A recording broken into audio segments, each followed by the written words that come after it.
The Bee Gees. Barry, the leader of the group, come here.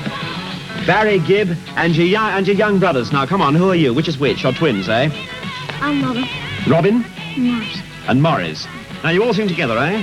That's right. And your brother, Barry, plays. Now, come on up here. That's right, on up through there. Put you right in the picture, put you right in the room. You're going to stand up on the high level. That's the thing. Now, is it true that you write your own pieces, Barry? It's true, Desmond. And what are you going to play for us now you've come down from Brisbane? Time is passing by. All right, then, we'll hear you all together.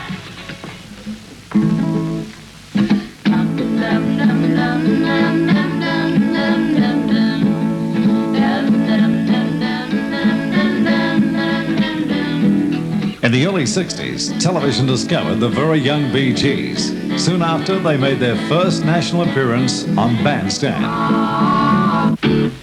Oh, my old man's a dustman. He wears a dustman's hat. He wears gold-blimey trousers and he lives in a council flat. He looks a proper nana in his great big hobnail boots. He has a job to pull them up and he calls them daisy roots. Wine and women and song will only make me sad. Love and kisses and hearts, the thing I never had. If this should end, I don't mind. No one foresaw the golden future for the three Gibb brothers as they developed their winning sound. In 1967, the Bee Gees left for the United Kingdom, and the rest, What shall I do? What shall well, that's history.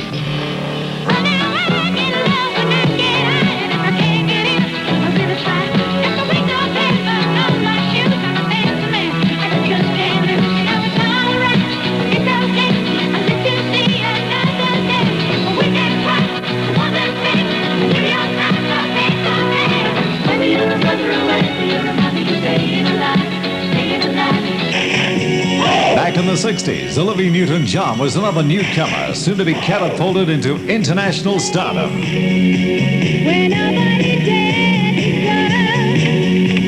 the love that we came to know, they call it sanity. The only snow we have is on our Christmas tree. The Southern Cross is not the Northern Star. We like to make believe we hear those jingle bells. It doesn't really matter where we are. We can look to the... Olivia left for the UK in 1965. 5 years later, she recorded If Not For You.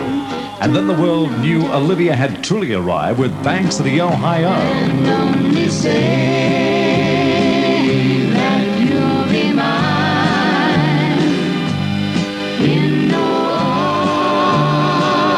his arms entwined down the side where the waters flow, down by the banks of the Ohio.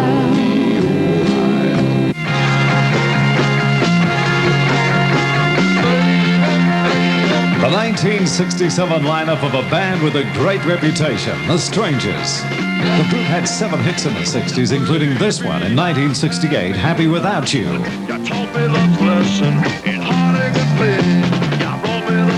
Lead singer, Terry Walker. And then after that, you only put me in the rain, baby. Bass man, Peter Robinson. So happy without you, baby, baby, baby. Drummer, Garth Thompson.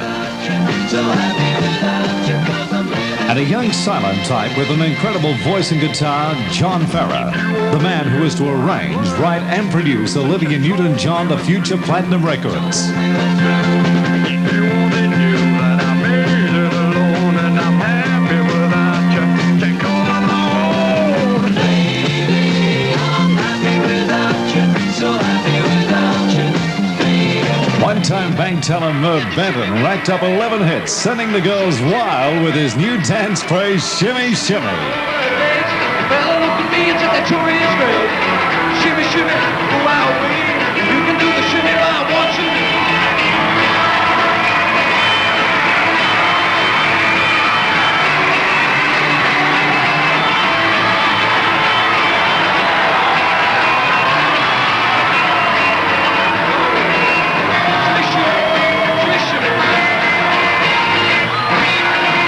Fenton's voice broke down in 1966 and forced a sad and early retirement. Back with you soon with more Australian music stars of the 60s. It was sort of fun, a lot of excitement, and it wasn't really a down-to-business sort of situation. It was, let's go out and do a show. These days, it's a lot more sophisticated, and I think that's it becomes a lot more involved. We just can't go... In those days, for example, we used to work up to 4 different shows a night, and that was easy because it was only just us and one van and one roadie. We used to all leave with one amplifier in the hand and one guitar in the other, jump in the back of the van, and we were off. The audiences now tend to be blasé. The audiences of the 1960s were most enthusiastic. They accepted what they got, which mightn't have been, at that time, of world standard. But because it was Australian and because they knew that the effort was being made by Australian performers to produce a record that was good, they, too, were as enthusiastic as the performers. And I think really the 60s was just a form, you know, like it was a formalisation of groups and particular musicians and songwriters who were going to break in the 70s. Breaking rocks out here on a chain gang. They were billed as a brother team, but were not related. Chris Bell met up with a piano-playing vocalist from Tenterfield, New South Wales, and they became the Allen Brothers.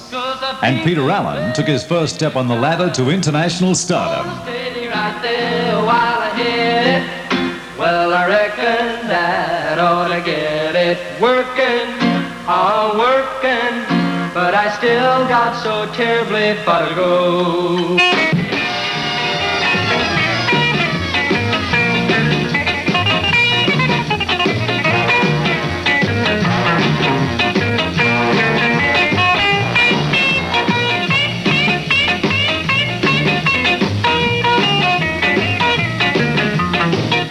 In the 60s, we were to see more and more Australians who'd receive international recognition.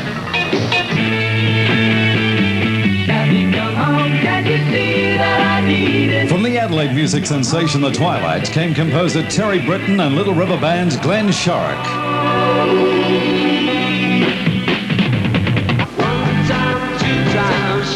From the Zoot, LRB's Bee Birtle, solo stars Darryl Cotton and Rick Springfield.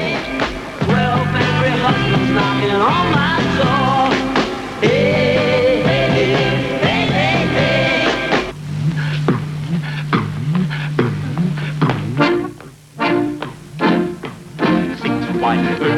Rolf Harris was one of the first to gain an international reputation with a distinctly Aussie flavour to his music.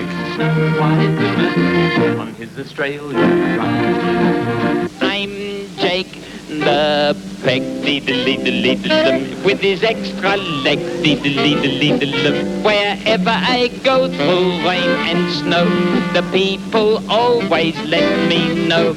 There's Jake the Peg, diddly-diddly-diddly, with his extra leg, diddly-diddly-diddly. All together now, timey kangaroo down, sport, timey kangaroo down. Timey kangaroo down, sport, timey kangaroo down. I am woman, hear me roll. In 1966, Helen Reddy won Bandstand's Starflight Talent Quest. First prize, a trip to the US. She went on to record mammoth international hits, I Don't Know How to Love Him, Delta Dawn and Angie Baby. Helen would be voted Best Female Vocalist of 1973 in the US Music Awards. And I Am Woman was to win her a Grammy.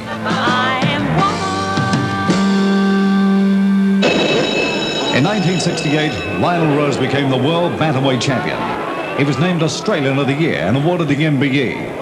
But Lionel had a yearn for singing, and late '69 recorded the song which was to gain him a gold record.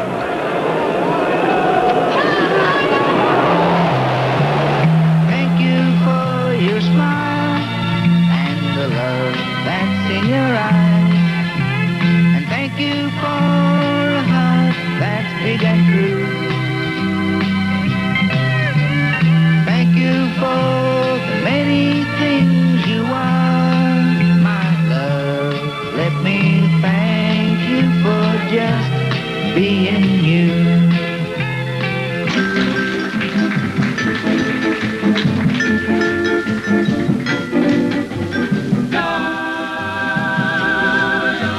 The Melbourne-based singing quartet, the Escorts, produced two members of the #1 Australian group of the late 60s, Athol Guy on the left and Keith Potker on the right. They got together with Judith Durham and Bruce Woodley and created the Seekers.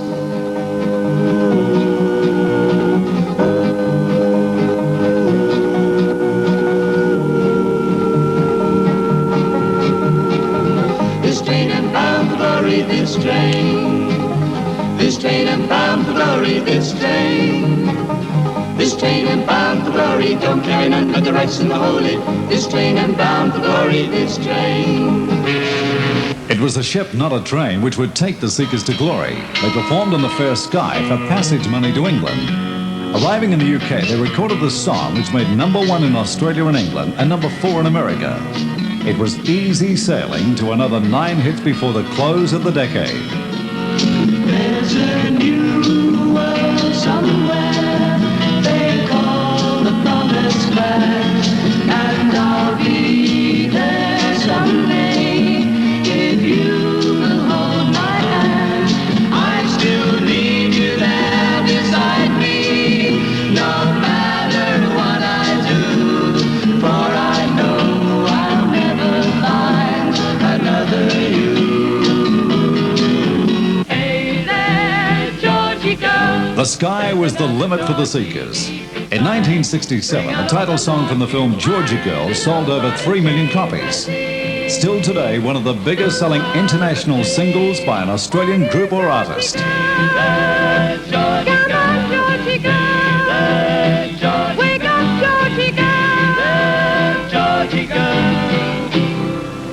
Digger, Ravel and the Denvermen never sold millions but scored 4 hits. Starting out as rockers, they changed their image by 1964 and became part of the new mod look.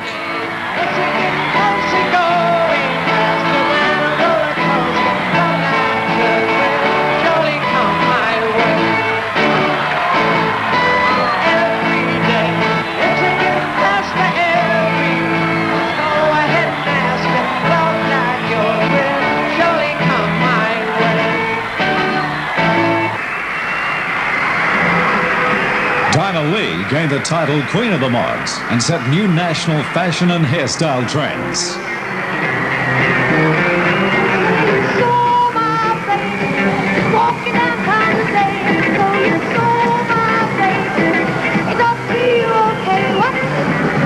Dinah topped the national Australian charts in '64 with Don't You Know Yoko Mo and had the #9 hit Reap Petite the same year.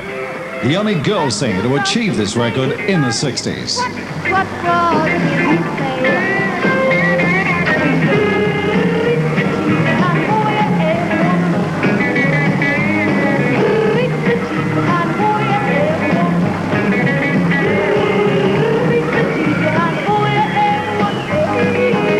Oh, yeah! We'll be back with more Australian music stars.